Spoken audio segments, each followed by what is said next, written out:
తిరిగి BCN news కి స్వాగతం. నాటక రంగంపై పరిశోధన చేసిన ప్రముఖ సాహితీవేత్త Lions Club president Gadiraju Rangaraju Karnataka రాష్ట్రం సార్వత్రిక విశ్వవిద్యాలయం మైసూరులో రాష్ట్ర governor university chancellor Thawar Chand Gehlot చే డాక్టరేట్ పొందడం హర్షించదగ్గ విషయమని పలువురు వక్తలు అన్నారు.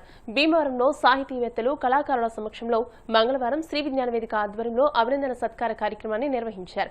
కళారంజని నాటక పరిషత్ అధ్యక్షులు జవాది శ్రీనివాస్, శ్రీ విజ్ఞాన వేదిక కన్వీనర్ చెరుకువాడ రంగశైలి మాట్లాడుతూ జిల్లాలో తొలి పరిశోధన గ్రంథం కావడం విశేషమని, కళాకారులైన రంగరాజు కళారంగంపై పరిశోధన చేయడం అభినందనీయమని అన్నారు. ప్రజానాట్య మండలి సభ్యులు మల్లుల సీతారాం ప్రసాద్ మాట్లాడుతూ తామంతా అనేక నాటకాల్లో నటించిన సహచరులు రంగరాజు డాక్టరేట్ పొందడం రంగస్థల కళాకారులకు గర్వకారణమని అన్నారు.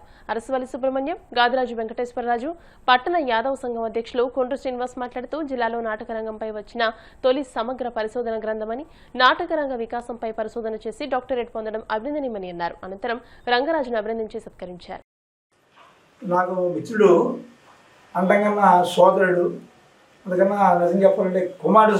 అతను ఒక 45 సంవత్సరాల నుంచి మా బంధుత్వం అలా ఉండిపోయింది. గాదిరాజు రంగరాజు మరి కళాకారుడిగా, కార్టూనిస్ట్గా, ఒక రచయితగా, విరసం అసోసియేషన్ సభ్యుడిగా మరి ఈ విధంగా అనేక రంగాల్లో సేవలు అందిస్తూ ఇవాళ మానవత తర్వాత ఏదో చాలా రంగాలు ఉన్నాయి. దాంట్లో ఆయన ఉరికైన పాత్ర వహిస్తున్నారు. ఇటీవల కాలంలో శాశ్వత విశ్వవిద్యాలయం వారు కర్ణాటకలో ఆయన వేసించడానికి డాక్టరేట్ కూడా జరిగింది. ఇది చాలా గర్వకారణం తెలియజేసుకుంటున్నాం. మరి రంగరాజు సేవలు చాలా అద్వితీయం. మరి ముఖ్యంగా కుక్క అనే నాటకం విజయలక్ష్మి ఆర్ట్ థియేటర్ నుంచి మరి శివరామరాజు, దుర్గారావు, గోపాలరాజు వీళ్ళంతా కలిసి ఈ కుక్క నాటకం అనేది 50 సంవత్సరాల కాంగ్రెస్ ఉత్సవాల్లో విశాఖపట్నంలో మా తండ్రి గారు వేదికని పెట్టి, చెరుకువాడ వెంకట సుబ్బారావు వేదికని పెట్టిన దాని మీద దండుమావ గారి సారథ్యంలో ఆ కుక్క నాటకం వేస్తే అప్పుడు పురుషోత్తమ రెడ్డి గారు మినిస్టర్ గారు ప్రశంసించి హైదరాబాద్లో కూడా వేయమని చెప్పడం జరిగింది. అటువంటి కళాకారులు ఇది ఏంటంటే ఆ విధమైనటువంటి సర్వీస్ చేసిన రంగరాజుకి ఇవాళ డాక్టరేట్ ఇవ్వడం అనేది మేము అందరి గర్వకారణంగా ఉంది. మా కళా సంస్థలు, సంఘ సేవకులు, విద్యా సంస్థలందరూ వచ్చి వారిని సత్కరించడం జరిగింది. ఓపెన్ యూనివర్సిటీ మైసూర్ వారి గవర్నర్ గారి చేతుల మీదుగా డాక్టరేట్ అందుకోవడం మా మిత్రుడిగా మా అందరికీ కూడా చాలా గర్వకారణం. రంగరాజు గారు బహుముఖ ప్రజ్ఞాశాలి, కళాకారుడు, నటుడు, జర్నలిస్టు, రచయిత, ఇంకా చెప్పాలంటే సాంఘిక సేవలు, మానవత హిందీ మండల అధ్యక్షుడు, అదేవిధంగా మానవత కన్వీనర్ కూడా ఈ జోన్కి, యూత్ హాస్టల్స్ అసోసియేషన్ ఆఫ్ ఇండియాకి, అలాగే మా రిటైర్డ్ ఎంప్లాయీస్ అసోసియేషన్ బాగా దాంట్లో చురుకుగా ఆయన కార్యక్రమాలు నిర్వహిస్తున్న వ్యక్తి. ఇటువంటి సేవా తత్పరుడికి డాక్టరేట్ రావడం అది మనందరికీ కూడా గర్వకారణంగా నేను భావిస్తూ, మరుగున పడిపోతున్నటువంటి నాటకంపై 2 సంవత్సరాల క్రితం రంగరాజు గారు పిహెచ్డి చేసి డాక్టరేట్ పొందారు. ఈయన డాక్టరేట్ పొందడం అనేటువంటిది ఇవాళ కొత్త కాదు. గతంలోంచి కూడా ఎన్నో రకాలైనటువంటి పరిశోధనలు చేస్తూ యూనివర్సిటీ స్థాయిలో ఆయన తీసుకునేటువంటి డాక్టరేట్లో ఇది 4వది. అలా ప్రతి ఒక్క అంశం మీద కూడా క్షుణ్ణంగా అధ్యయనం చేస్తూ 10 మందికి తెలియపరచాలి, దాని ద్వారా మరుగున పడిపోయినటువంటి సమాజానికి దూరంగా ఉన్నటువంటి కళలు కానీ వాటిలన్నింటికి కూడా మళ్ళీ పూర్వవైభవం తీసుకురావాలని ప్రయత్నం చేసేటువంటి వ్యక్తిలో ప్రథమ గణ్యులు మన గాదిరాజు రంగరాజు గారు. వారు ఈరోజు డాక్టరేట్ పొందడం శ్రీ విజ్ఞాన వేదిక ఆధ్వర్యంలో మరి భీమవరంలో ఉన్నటువంటి వివిధ ఏదైతే పరిషత్తులు, నాటక సమాజం కానివ్వండి, విద్యార్థి సమాజం కానివ్వండి, రాజకీయ పార్టీలు అందరూ కూడా మరి వీరిని గౌరవించుకోవడం అంటే ఆయన సేవల్ని ఒకసారి ఎంతో గొప్ప సేవలో ఒకసారి గుర్తు చేసుకోవడంగా నింపారు. ఎందరో మహానుభావులు మన భీమవరం పట్టణంలో ఉన్నారు. అనేక కళల్లో అభివృద్ధి చెందారు. ఈరోజు గాదిరాజు రంగరాజు గారు కళాసేవలో మరి డాక్టరేట్ సంపాదించారు. ఇది మనకు గర్వకారణం. అదేవిధంగా సాగిరాజు సత్యనారాయణ గారు గతంలో సాహిత్య రంగంలో మరి డాక్టరేట్ తీసుకున్నారు. భీమవరంలో ఎందరో మహానుభావులు భీమవరం ఖ్యాతిని దశ దిశలు వ్యాపిస్తున్నారు. ఈ రోజున ఈ డాక్టరేట్ పొందుకున్న రంగరాజు గారికి నా హృదయపూర్వక నమస్సుమాంజలి. మరి ఇటువంటి అన్నీ కలగలిసిన కవిగా కాదు, రచయితగానే కాదు, ఎన్ని రంగాల్లోనే కలగలిసినటువంటి నాటక రంగంలోనే ఒక ప్రార్థనా గీతం ఉంది. అవన్నీ ఈయనకి చెందుతాయి. కవి కుమారుల కృతుల శృతులలో గాయకావళుల కమ్మని గొంతులో నిలిచిపోతివమ్మా, చిరస్థాయిగా నిలిచిపోతివమ్మా. కవిత రచయిత, అలాగే టీచర్స్ సంఘానికి ఒక ఎనలేని సేవలు చేసిన వ్యక్తి మా గాదిరాజు రంగరాజు గారు. ఈయన కళాకారుడిగా ఉంటూ పశ్చిమ గోదావరి జిల్లా నాటక రంగంపై అధ్యయనం చేసి మైసూరులో పిహెచ్డిని సాధించడం జరిగింది. ఈరోజు బెంగళూరు గవర్నర్ చేతుల మీదుగా పట్టా పొందిన శుభ సందర్భంలో విజ్ఞాన వేదిక చెరుకువాడ రంగసాయి గారి ఆధ్వర్యంలో వారికి అభినందనలు తెలియజేయడం చాలా ఆనందదాయకంగా ఉంది. ప్రముఖ కళాకారులు గాదిరాజు రంగరాజు గారికి కర్ణాటక గవర్నర్ గారి చేతుల మీదుగా డాక్టరేట్ పొందడం మా అందరికీ చాలా ఆనందదాయకం.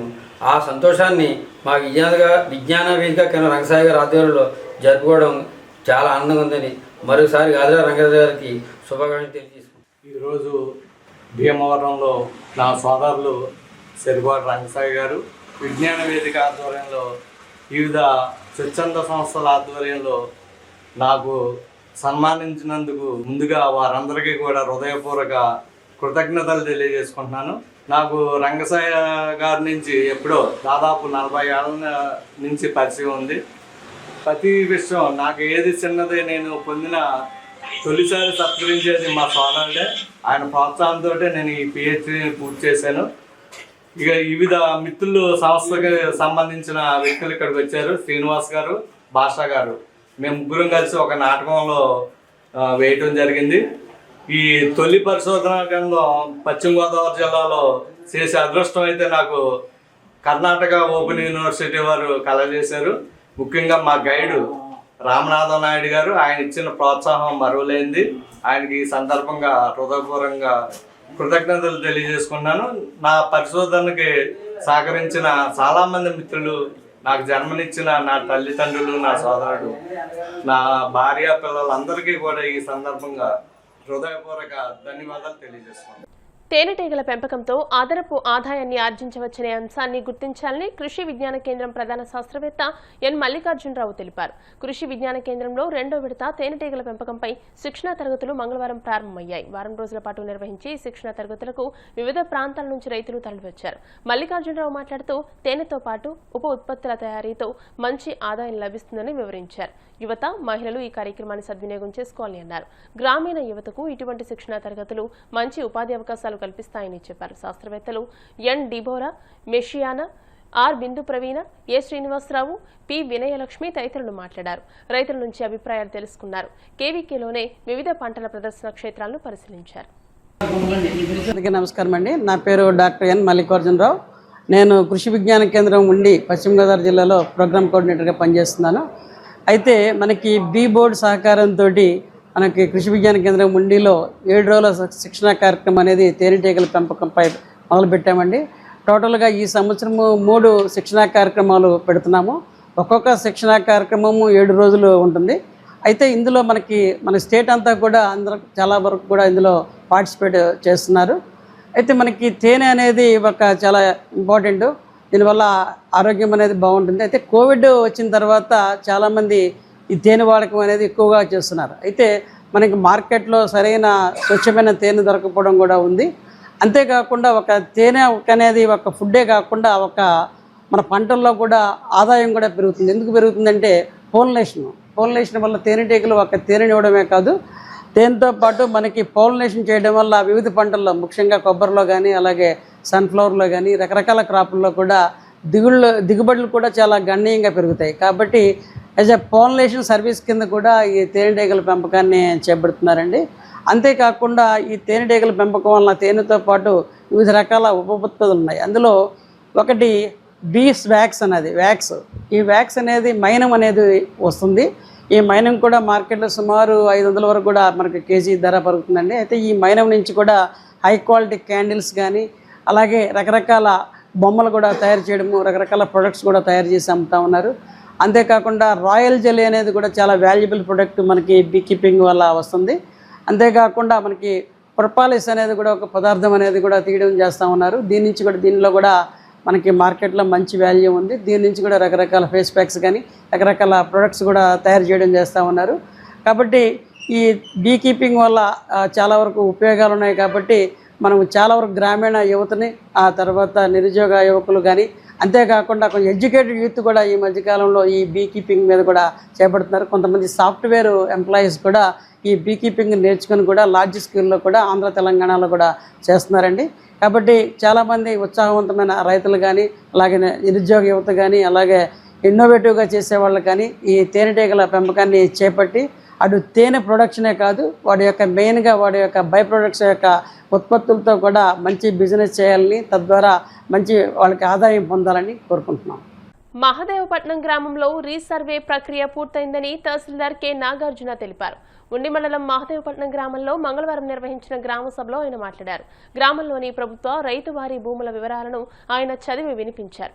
రైతువారీ భూముల విస్తీర్ణం పెరిగిందని తెలియజేశారు. ప్రభుత్వ విస్తీర్ణం కొంత తగ్గిందని వివరించారు. ఏ రైతుకైనా వ్యక్తిగతంగా విస్తీర్ణం తగ్గి ఉంటే ఆ వివరాలను అందజేయాలని చెప్పారు. డిప్యూటీ తహసీల్దార్ కోనపరాజు సూర్యనారాయణరాజు మాట్లాడుతూ రీసర్వే ప్రక్రియ ద్వారా రైతులకు మరింత మెరుగైన సేవలు అందుతాయని వివరించారు. ఉప సర్పంచ్ ముదునూరి సుబ్బరాజు, వీఆర్ఓ ఎస్ చిన్నారావు, మండల సర్వేయర్ వల్లి, గ్రామ పంచాయతీ అభివృద్ధి అధికారి జేవిటి నాయుడు తదితరులు పాల్గొన్నారు. అందరికీ నమస్కారం అండి. మహదేవపట్నం గ్రామంలో గత కొంతకాలంగా ఈ రీసర్వే అనేది రైతుల భూములకి రీసర్వే అనేది నిర్వహించడం జరిగింది.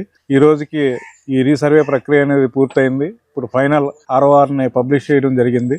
ఫైనల్ RORని ఈరోజు గ్రామ సభ పెట్టి, ఈ గ్రామ సభలో రైతువారీగా వారికి ఉన్న భూమి విస్తీర్ణం ఇంతకుముందు ఎంత ఉంది, ఇప్పుడు రీసర్వే తర్వాత ఎంత వచ్చింది, వాళ్ళ వివరాలు అన్నీ కూడా ఈ గ్రామ సభ నందు ప్రతి LPM కూడా చదివి వినిపించడం జరుగుతుంది. ఇందులో భాగంగా ఏదైనా డిఫరెన్సెస్ ఉంటే కనుక వారు ఈ గ్రామ సభ నందు అది మాకు తెలియపరిస్తే కనుక వాటిని మేము సరిచేయడానికి మేము చర్యలు తీసుకుంటాము. మనకి ఇంతకుముందు ఈ గ్రామంలో మొత్తం RS నెంబర్లు, సర్వే నెంబర్లు, పాత సర్వే నెంబర్లు 440 ఉండేవి. ఇప్పుడు 1740కి 43కి పెరిగినాయి. ఈ విధంగా రీసర్వే ప్రక్రియ అనేది ఈ రోజుతో పూర్తి చేసుకోవడం జరిగింది. ఈ పూర్తి చేసుకున్న రీసర్వేలో ఏదైనా లోటుపాట్లు ఉంటే కనుక రైతులు మా దృష్టి తీసుకొస్తే కనుక వాటిని మేము పరిశీలించి తగు చర్యలు తీసుకుంటామని చెప్పని సభాముఖంగా అందరికీ తెలియజేస్తున్నాం. ఉండిలో ప్రారంభోత్సవానికి సిద్ధంగా ఉన్న అన్నా క్యాంటీన్ ప్రాంగణంలో దాతల సహకారంతో పేదలకు అన్నదాన కార్యక్రమం జరుగుతుందని మండల టీడీపీ అధ్యక్షుడు కరిమెరక నాగరాజు అన్నారు. అన్నా క్యాంటీన్ ప్రాంగణంలో కోలమూరు గ్రామ టీడీపీ అధ్యక్షుడు పేరిచెల్ల బాలరాజు సహకారంతో 300 మంది పేదలకు మంగళవారం అన్నదానం చేశారు. ఉపసభాపతి రఘురామకృష్ణరాజు ఆదేశాలతో అన్నదాన కార్యక్రమంలో సహకరించేందుకు దాతలు ముందుకు వస్తుండడం శుభ పరిణామని తెలియజేశారు.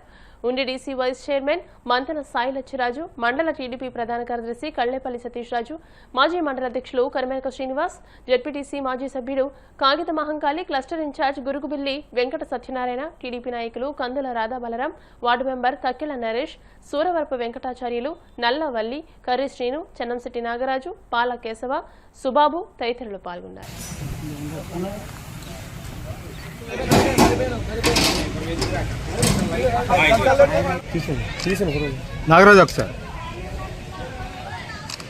ఉండి నియోజకవర్గం హెడ్ క్వార్టర్ అయిన ఉండి గ్రామంలోని అన్నా క్యాంటీన్ కట్టడం జరిగింది. అది ప్రారంభోత్సవానికి ముందుగానే ఈ దాతల సహకారంతో ఎమ్మెల్యే గారి ఆదేశాల మేరకు ఈ అన్నదానం చేయడం స్టార్ట్ చేసామండి. అన్నా క్యాంటీన్ది ప్రతిరోజు 300 మంది దాకా ఇక్కడికి రావడం జరుగుతుంది. ఈరోజు మన కోలమూరు పార్టీ ప్రెసిడెంట్ గారు బాలరాజు గారు ఆధ్వర్యంలో భోజనాలు పెట్టడం జరిగింది. చాలా సంతోషం అండి. ఇలాంటి కార్యక్రమాలు చేసేటప్పుడు చాలా మనసుకి ఎంతో సంతోషాన్ని ఇస్తుంది. ఇలాంటి కార్యక్రమాలు అనేటప్పటికి భోజనం పెట్టడం అనేటప్పటికి ఎవరికైనా ఒక సంతృప్తి కలుగుతుంది. ఈరోజు బాలరాజు గారు పెట్టడం మాకు కూడా చాలా ఆనందకరం. వార్తలు ముగించే ముందు ముఖ్యాంశాలు మరోసారి. భీమవరం రూరల్ మండలం బర్రవానిపేటలో జలజీవన్ మిషన్ నిధులతో 20,000 లీటర్ల సామర్థ్యం గల OHSR కు శంకుస్థాపన చేసిన PSC చైర్మన్ ఎమ్మెల్యే అంజిబాబు. బ్రాహ్మణుల అభివృద్ధికి కృషి చేయాలి. జిల్లా భీమవరం బ్రాహ్మణ సమాఖ్య నూతన కార్యవర్గాల ప్రమాణ స్వీకారోత్సవంలో బ్రాహ్మణ కార్పొరేషన్ చైర్మన్ బుచ్చి రామ్ ప్రసాద్.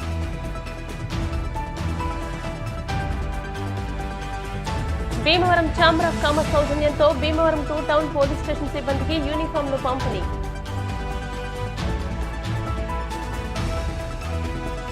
సిఎస్ఎన్ కళాశాలలో ఘనంగా అచీవర్స్ డే. వివిధ సంస్థల్లో ఉద్యోగాలు పొందిన విద్యార్థులకు అపాయింట్మెంట్ లెటర్స్. ఈ వార్తలు ఇంతటితో సమాప్తం. మరిన్ని వార్తల కోసం BCN digital YouTube channel, Facebook page ని ఫాలో అవ్వండి. అప్డేటెడ్ వార్తల కోసం ప్లీజ్ సబ్స్క్రైబ్.